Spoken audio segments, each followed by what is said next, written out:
Welcome to Lesson 2, Predicting the Unpredictable.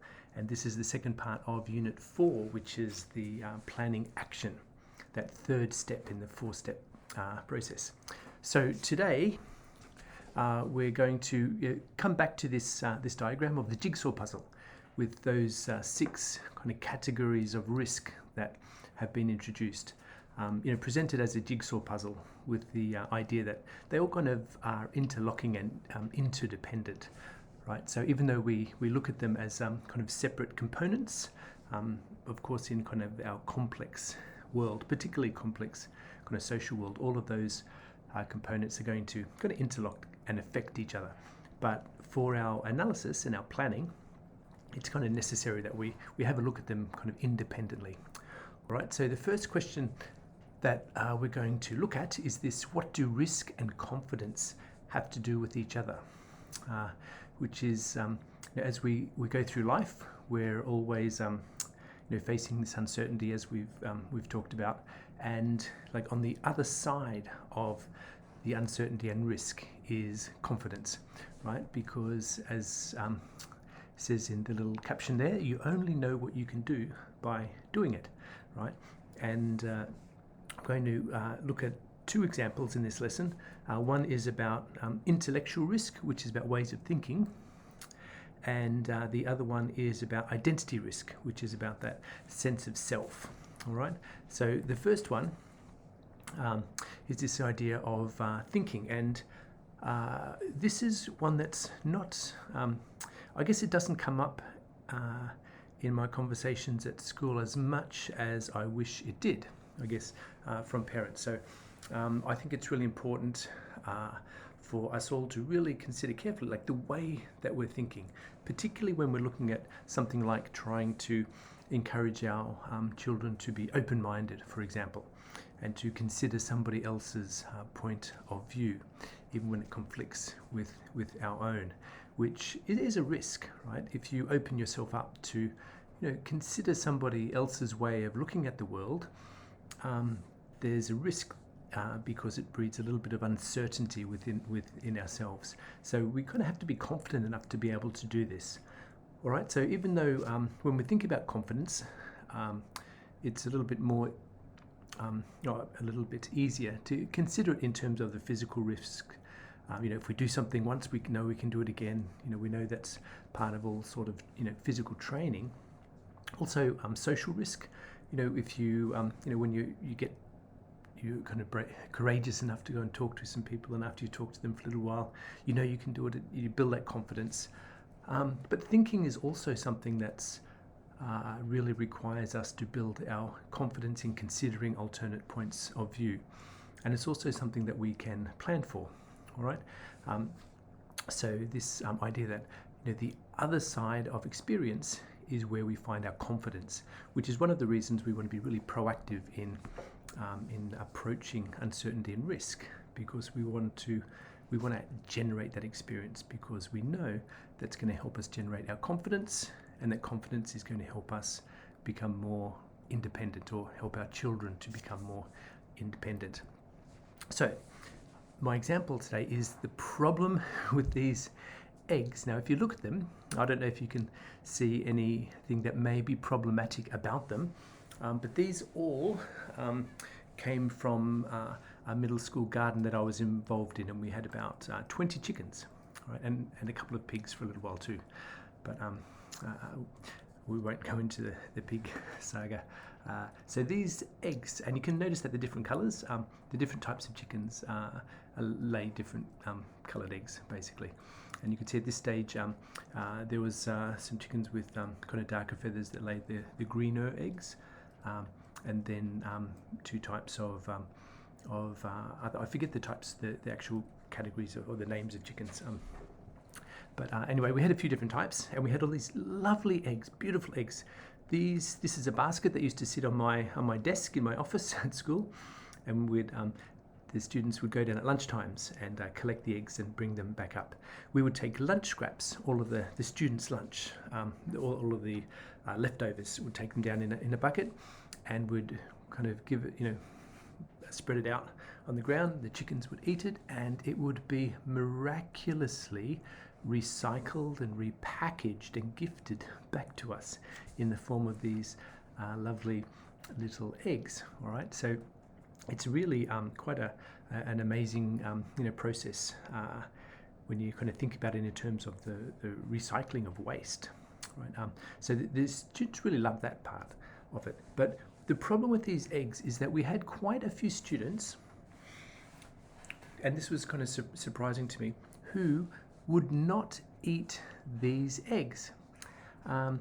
They would eat eggs at home that came from their fridge, but they wouldn't eat these eggs. And they didn't know why. So we had some really interesting conversations. And I used to talk to the parents quite a bit, and this came up. And the parents also, quite a few parents mentioned the same thing, that they felt uneasy eating these eggs. So what was the problem with these eggs? And the eggs are eggs, right? They come from the shop, they come from the garden. So the problem with these eggs wasn't something inherent about the eggs itself. It was about the way we were thinking about these eggs.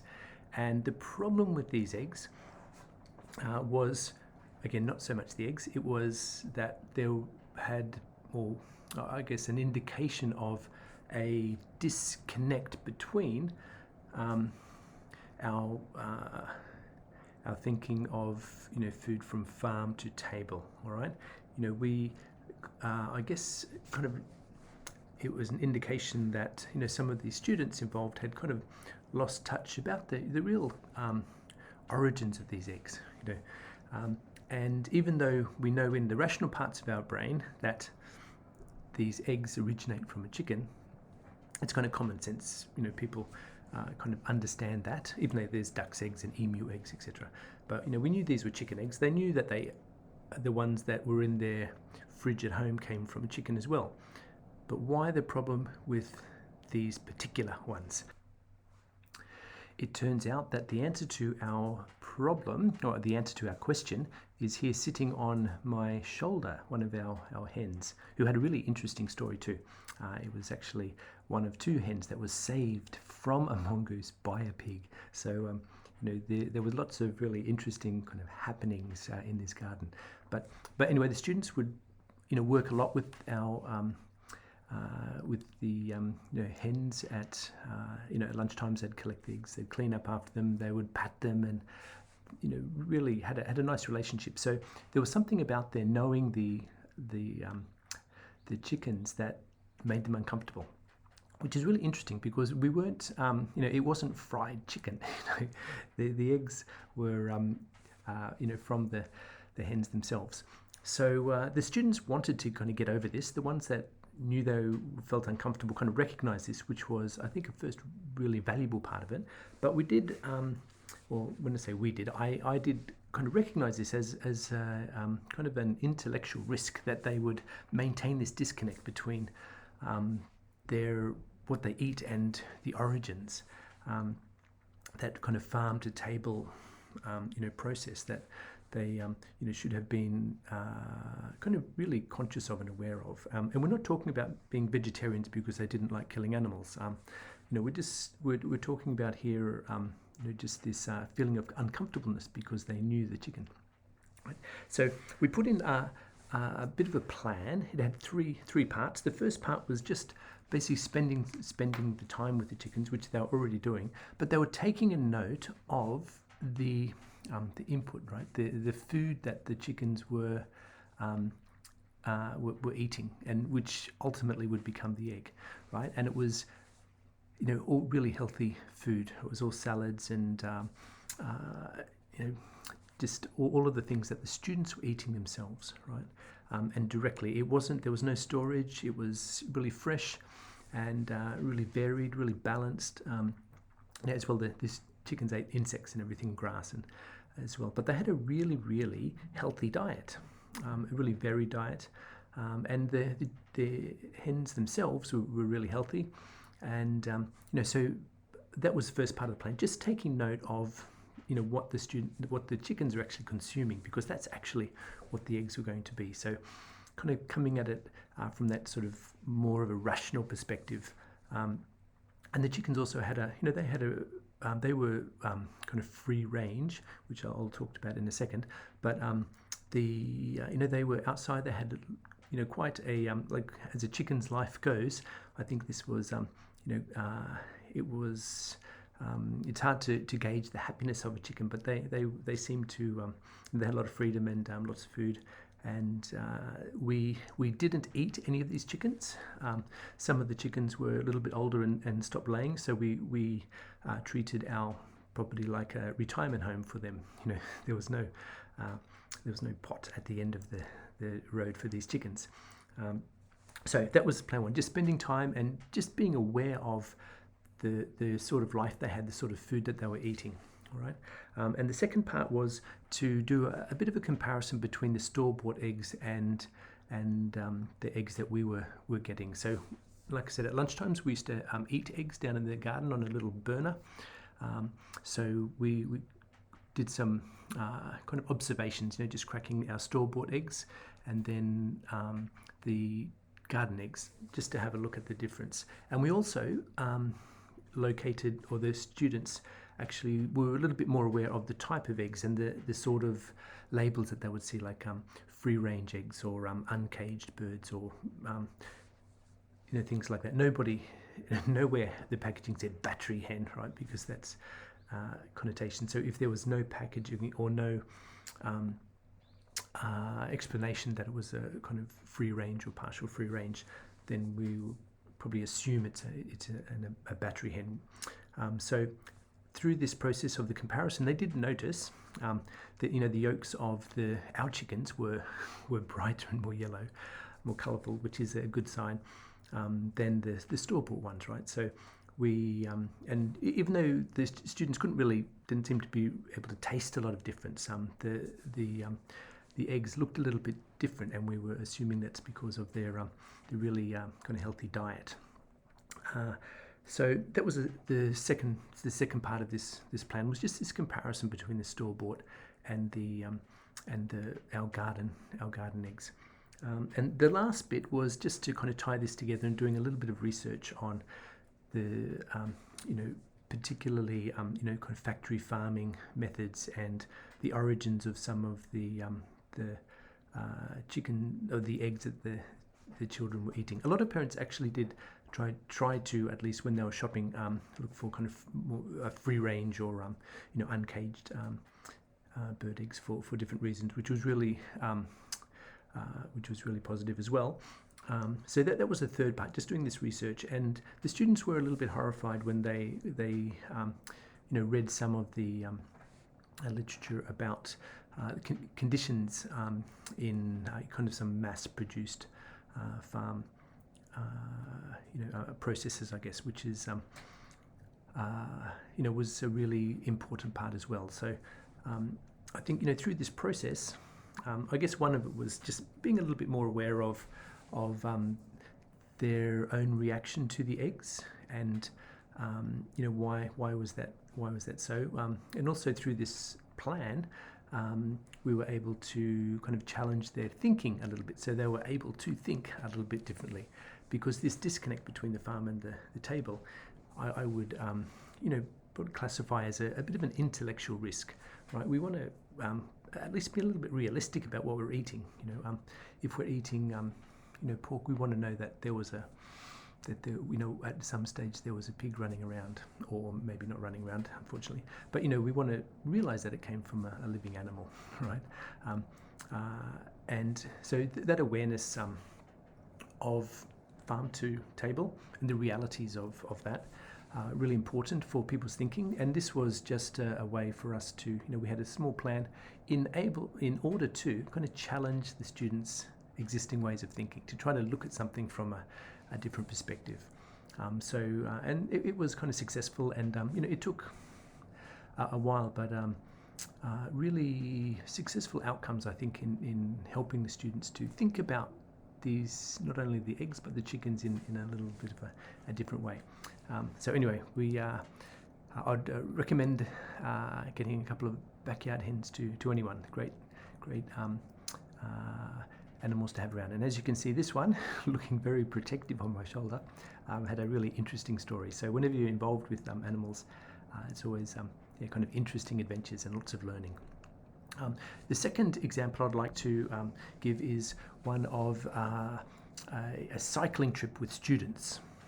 And this is, we do this every year at the school I'm at the moment. It's about 500 kilometres. Usually the distance we plan for is about 450, but we always get lost and end up riding between 500 and 550 over about 5 or 6 days. And this is in Japan. I don't know if you can recognize some of that architecture, but really beautiful scenery. This was quite a lovely little town, and we also ride most of the time through mountains actually. Japan is has some beautiful mountainous areas, but it can be tough. So one of the risks that is associated with this, apart from the obvious physical risks, sharing roads with cars, etc. The one that I had been really interested in and have worked with students on quite a bit over the years is this idea of their sense of self, right? So it's kind of like an identity risk. When we're getting ready for this trip, it's students are often worried about can I do this, or am I going to give up? Am I someone who gives up? Which I would kind of classify in that area of sense of self. Who do you believe you are? Are you someone who will keep going even if it's hard, or are you someone who will give up? And you never really know until you're there. And that's this idea of trying to predict the unpredictable, right? Because even if you want to do it, you don't know when you're faced with these sometimes kind of adverse circumstances, when things are hard and uncomfortable. Are you going to see it through? So just as an example of what I'd call identity risk, we want to come to know ourselves over the course of our life, and as adults we're still asking that question, right? But for our children, it's just as important for us to kind of ask those questions at the beginning. Now, the reality is that you really won't find out until you're there. And like this was quite a big group. I think we had 12 students in this particular year, and it was in a prefecture in Japan called Shimane Prefecture. A lot of mountains, right? Nearly everywhere you go in Japan actually is a lot of mountains, but kind of hard riding, and it rained a lot, and it was cold. In some of the days, quite cold actually. But yeah, very challenging ride. We camp at night in tents, so there's a van that follows with all of the camping gear, so you can see nobody has a lot of heavy stuff on their bikes, which is good. But it's a tough 5-6 days. So part of this plan, we want students to recognize themselves as people who can persevere when times are tough, but also we don't want them to think about themselves as somebody who gives up, when actually having a rest is quite a sensible idea. There are times when you should stop, and that kind of perception of giving up, we wanted to challenge a little bit. So we have basically 3 plans. The first one is this idea of trying to generate realistic expectations. If you're someone who hasn't ridden much, then this is going to be tough, right? But just because you haven't ridden much, it's no reason not to do it. So we have a training, that lasts, depending on when the ride happens, usually about 6 or 7 months worth of training. It's only once a week. After school, we do some rides, maybe a couple of longer ones on the weekends, but at least it's kind of some training and preparation, a lot of work on kind of safety and what to look out for, how to cross roads. This, you can see people in single file here, how close you should be to the person, i.e. not very close, even though people tend to bunch up when they're going up hills. So we do this kind of training, right? It's not, I'd say it's not like super hard, but we're getting people comfortable to be on the bikes. And the reality is, you're never really going to be prepared for a really big ride like this until you're doing it. And we talked to them a little bit about, the first day is really hard, and then the second day is actually, not as hard as the first day people find, and then the subsequent day is getting easier and easier. So by the time we get to the end of the 6 days, most of the students comment that they are feeling really comfortable riding all day actually. So regardless of the amount of preparation you do beforehand, the first day is always going to be really hard. So that kind of realistic expectations about how you're going to be feeling is really important, which is part of the that kind of initial kind of planning and preparation stage. All right. So basically, that first step is just to let people know that it's going to be hard, but we're going to practice to get ready. This kind of forethought and preparation. All right.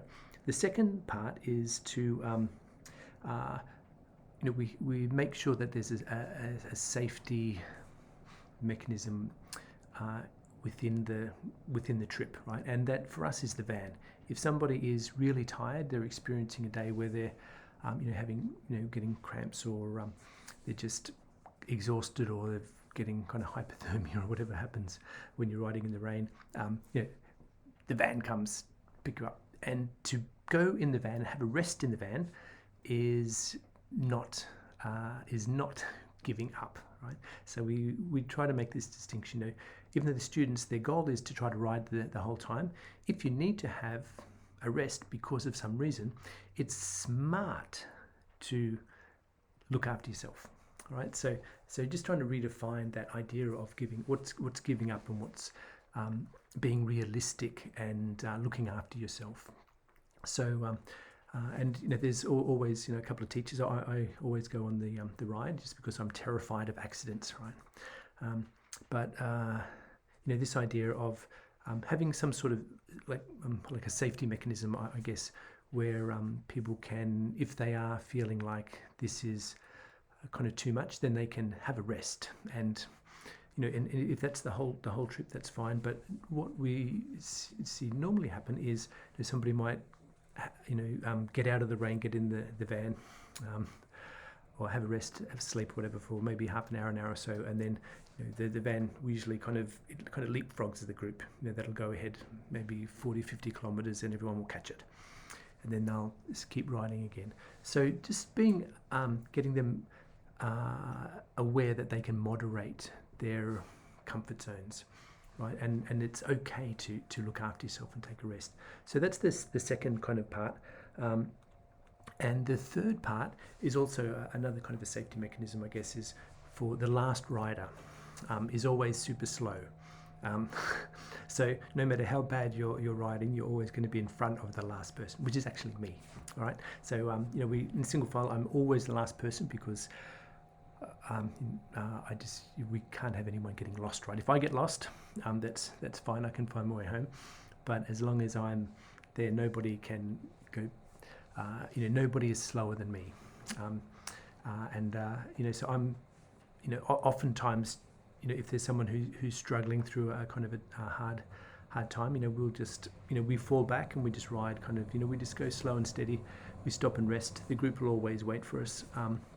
So that's also a procedure that, if the group's riding faster than you can keep up with, you're never going to be left alone. All right. So that's another. So with those three things in place, we can let the students approach this cycling experience without,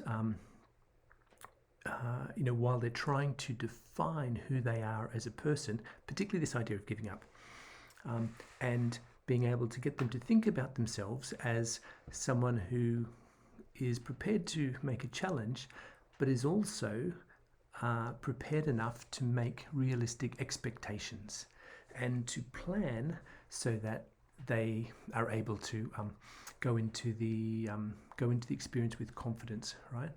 And to this point, like everyone who's been on this ride has gotten through it. We've had lots of different people have opted out and for segments, and gone and had a rest in the van and then got back on the bike. So, but we've got everybody through this ride, and as a result of this, this idea of I guess your confidence and this sense of I myself is someone who can take this risk. That's I guess the value of planning for this risk, because otherwise you're either too scared to, or too concerned or anxious to actually do it, or you do it without the preparation, and it doesn't go well, and that has this kind of the opposite effect. You think, oh, I'm no good at things like this, which we kind of think of this kind of growth mindset where it's not so much you're either good or not good at something. It's if you plan, if you prepare, then you can get better at something, right? Which is what this is all about. Okay, so that was the kind of two examples of types of really simple plans just to approach risk, identifying specific risks, and then putting in a simple plan to allow you to approach that uncertainty with confidence. And as we said, the confidence lies on the other side of that experience, which we're trying to build. Now, here is the second question: is how much impact does a parent have on a child's decisions? We ask the same question, of course, as teachers and principals. But just like we do in school, it's this idea of keeping an eye on the long game, right? The process is so important. And I have said this a few times. Sorry if I'm sounding a little bit repetitive here, but this process is more important than the content, right? They will not remember exactly what you say most of the time, but they'll remember the types of things that you said. They won't remember the words in the conversation, but they'll remember the types of conversations you had. They won't remember exactly what you were talking about, but they'll remember that you were listening to them and you were hearing them. Right? They're the things that will stick to them. So I think in the short term, oftentimes, you're not going to have immediate successes with a lot of your conversations, but these processes are super important. And going back to the idea I raised earlier of the that emerged from the Reggio Emilia approach to early childhood education, that idea that all interactions with the world are a form of communication, right? And this is a classic one here with the headphones on blocking everything out, not really inviting conversation. So I guess for us, interpreting the interaction, our interactions with our children as the forms of communication, they're always telling us something. And in this particular image, it's probably one of those times when you think, okay, we'll have a chat later, all right? So short term, the impact, you may feel like it's not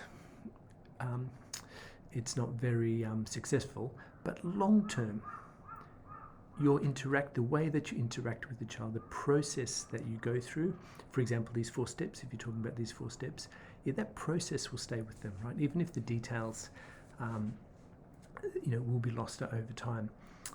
And most importantly, they will remember that you took the time to work through these these kind of concerns with them, all right? That you were there for them and that you listened.